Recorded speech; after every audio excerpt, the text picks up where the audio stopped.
May 10th.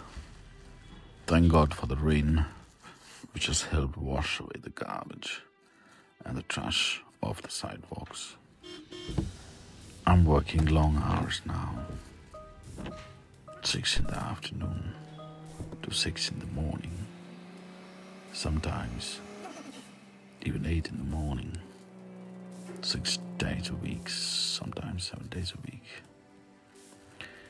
It's a long hustle, but it keeps me real busy. I'm taking 250 a week, sometimes even more when I do it off the meter. All the animals come out at night. Horse, skunk pussies, buggers, queens, fairies, dopers, junkies, sick, albino. Someday a real rain will come and wash all the scum off the street.